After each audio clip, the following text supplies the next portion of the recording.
Hello friends, welcome to my YouTube channel learn with Ragini. मैं आपको tenses पढ़ा रही हूँ इस टाइम पे। अब हम लोग पास्ट पे हैं। पास्ट इंडेफिनिट का मैंने अपने प्रीवियस वीडियो में आपको पॉजिटिव नेगेटिव सेंटेंसेस क्लियर कर दिया था।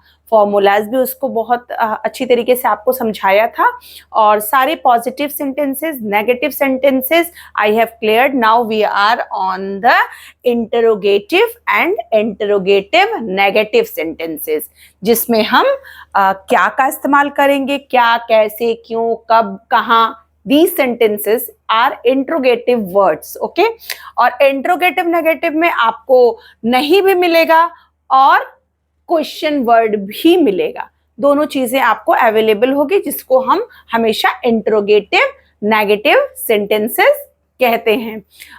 अगर आपको मेरे चैनल अच्छी लग रही है, आपको मेरे वीडियोस अच्छे लग रहे हैं, मेरी क्लासेस समझ में आ रही हैं, सेंटेंसेस बनाने का तरीका ठीक लग रहा है समझाने का, तो प्लीज मेरे चैनल को ज्यादा से ज्यादा सब्सक्राइब करें, लाइक करें, शेयर करें, कमेंट करें। ओके, चलिए। क्या तुमने गलती किया, ये एक सेंटेंस है, इंट्रोगेटिव सेंटेंसेस। क्या तुमने गलती किया, हियर इज द क्या, this is the question word क्या। जैसे तुमने गलती क्यों किया, एक ये भी सेंटेंस बन सकता है, लेकिन चलिए हम पहले इसको बनाते हैं। क्या तुमने गलती किया।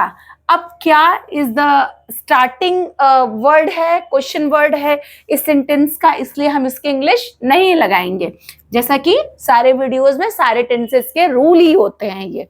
ओके, तो अब हमें क्या लगाना होगा, डिड। ये कैपिटल लेटर से लिखेंगे क्योंकि ये सेंटेंस की शुरुआत है। डिड, अब तुमने, did you, okay, did you, गलती किया, करने का, make a mistake. Okay, did you make a mistake.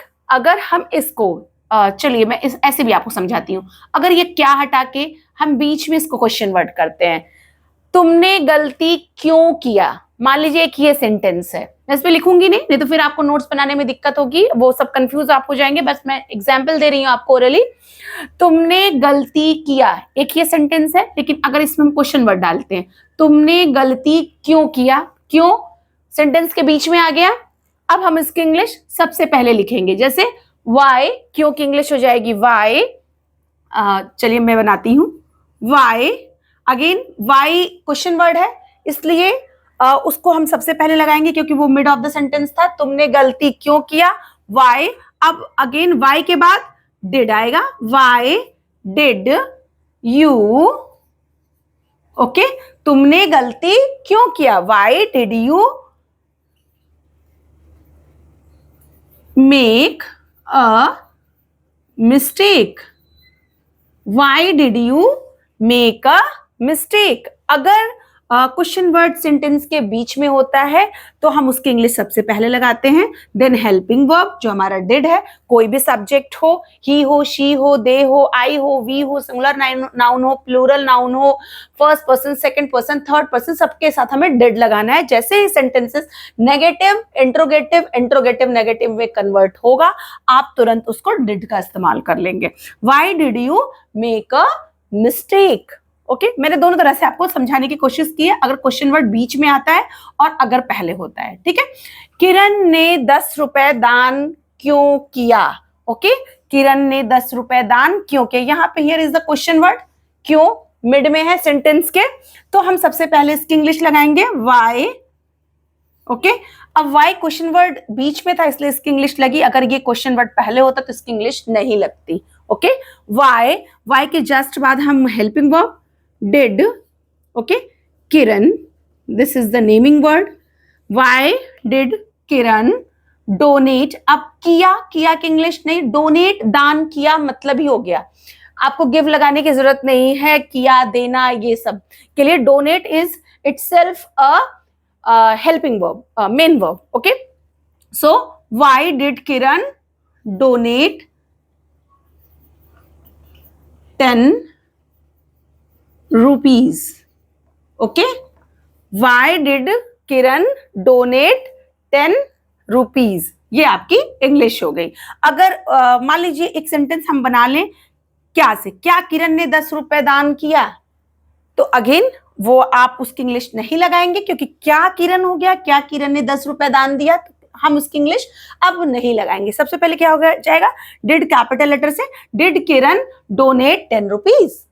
Okay, तो जैसे मैंने आपको प्रीवियस वीडियोस में भी बताया है, जैसे ही डिड आ जाएगा आप वर्ब का फर्स्ट फॉर्म यूज करेंगे।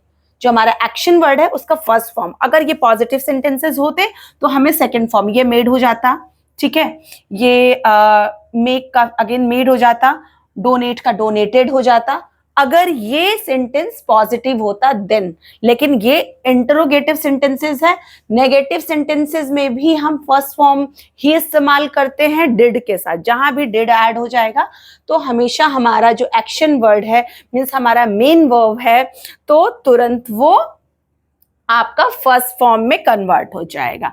वह अंग्रेजी कैसे बोलता है, वह अंग्रेजी कैसे बोलता है, वह कैसे, अब इस पे आप फोकस करेंगे, कैसे सबसे पहले आया तो हाउ। ओके, अब हाउ आ गया, इसलिए हमारा हेल्पिंग वर्ब जो डिड है, how did he, subject he, speak क्योंकि क्वेश्चन वर्ड बीच में था, डिड का इस्तेमाल हो गया, इसलिए हमें फर्स्ट फॉर्म का यूज करना है। How did he speak English,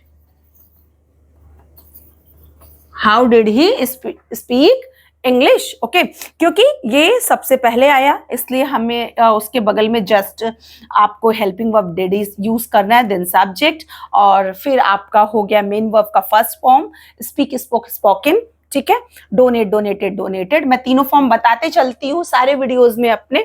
okay, make made made. Okay, तो ये सारे फॉर्म्स है, आपको वर्ब चार्ट से सारे फॉर्म्स लर्न करते हुए ही चलना है।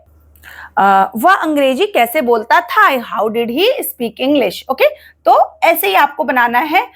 हमेशा जैसे ही क्वेश्चन वर्ड या नेगेटिव इंट्रोगेटिव सेंटेंसेस हो जाते हैं तो हमें first form of the verb use करना है। कीप इन योर माइंड, और थोड़ा सा आप लोग नए नए सेंटेंसेस के साथ प्रैक्टिस करते रहिए, खूब प्रैक्टिस करिए जिससे कि सारे रूल्स आपके माइंड में एकदम सेट हो जाएं। ओके, चलिए हम अपने चलते हैं दूसरे सेंटेंसेस की तरफ। इंटरोगेटिव नेगेटिव सेंटेंसेस, क्या तुम खाना पका लेते थे, क्या तुम खाना नहीं पका लेते थे, यहां नहीं होना चाहिए क्योंकि ये नेगेटिव सेंटेंसेस है। क्या तुम खाना नहीं पका लेते थे, क्योंकि हमें इसमें इंट्रोगेटिव भी होना चाहिए, क्वेश्चन वर्ड भी होना चाहिए, और नेगेटिव के लिए नहीं भी होना चाहिए। ओके, क्या तुम खाना नहीं पका लेते थे, तो अगेन इसकी इंग्लिश नहीं लगेगी, did you not cook the food. Okay, did इसलिए कि इसकी इंग्लिश हमें नहीं लगानी है, इसलिए डिड सबसे पहले आ जाता है, देन सब्जेक्ट तुम। ओके, अगेन सब्जेक्ट के बाद हमारा नॉट लगेगा, नहीं, खाना के लिए फूड, और पका लेते हो थे के लिए cook. Okay, so did you not cook the food. हम घर को क्यों नहीं बंद करते थे, हम घर को क्यों नहीं बंद करते थे। यहां पे हमारा क्यों जो है वो मिड ऑफ द सेंटेंस है, इसलिए हम इसकी इंग्लिश सबसे पहले लगाएंगे। वाई, अगेन अब वाई के बाद क्या आएगा, वही जो आप समझ रहे हैं, helping verb did. Why did we, हम की English we, why did we not lock the house, why did we not lock the house। क्या मैंने ट्रेन नहीं छोड़ा, क्या मैंने ट्रेन नहीं छोड़ा। अब इसमें अगेन क्वेश्चन वर्ड सबसे पहले है, सेंटेंस के स्टार्ट में ही है, इसलिए we will not be using English of क्या, we have to use did. Okay, मैंने did I not okay miss the train. Okay, did I not miss the train. Miss is the first form, छूट गई या छोड़ दिया, miss missed missed. Okay, lock locked locked, cook cooked cooked, तीनों form मैं आपको every sentence में clear करती हूं। और प्लीज प्लीज प्लीज आप वर्ब को ज्यादा से ज्यादा लर्न करिए, क्योंकि विदाउट वर्ब के आप सेंटेंसेस नहीं बना पाएंगे, बहुत दिक्कत होती है, फिर वो सोचना पड़ता है, इट विल टेक टाइम, फिर आपको बहुत टाइम लगेगा कि ये सेंटेंस कैसे बनेगा, इसका सेकंड फॉर्म क्या होता है। जनरली बच्चे क्या करते हैं, ईडी लगा के बनाने लगते हैं, लेकिन सारे वर्ब में हम ईडी से नहीं बनाते हैं सेकंड और थर्ड फॉर्म। ओके, वो रॉन्ग हो जाता है, इसलिए you have to learn more and more verbs. So अगर हम इसका फॉर्मूला लिखते हैं, how to write the formula. Interrogative का हमें सबसे पहले कैसे लिखना है, जैसे अगर क्वेश्चन वर्ड पहले है तो हम उसकी इंग्लिश नहीं लगाएंगे, तो आप ये समझ लीजिए, अगर तो ये तो आपका क्लियर है। अगर क्वेश्चन वर्ड बीच में आता है तो सबसे पहले क्वेश्चन वर्ड, ओके, फिर plus did plus subject plus main verb का first form, okay, plus object.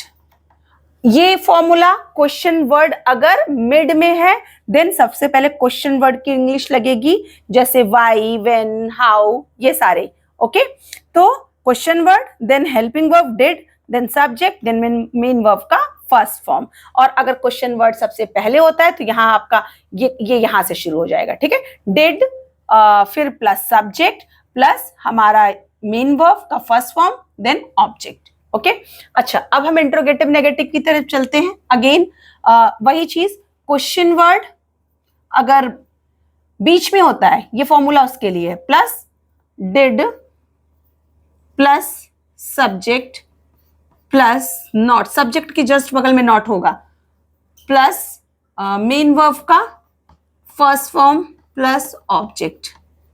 Okay, clear.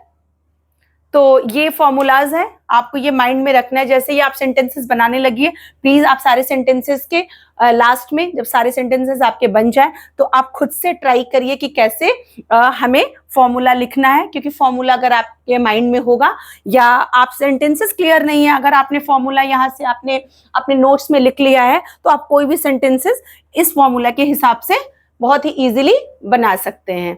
तो ये हमारा आज पास्ट इंडेफिनिट टेंस फिनिश हुआ। अब हम अपने अगले वीडियो में आपको पास्ट कॉन्टिन्यूअस टेंस क्लियर करेंगे। अगर आपको मेरी क्लासेस अच्छी लग रही हैं, फिर मैं यही कहूंगी, प्लीज मेरे चैनल को आप सब्सक्राइब करें, लाइक करें, कमेंट करें। Thank you.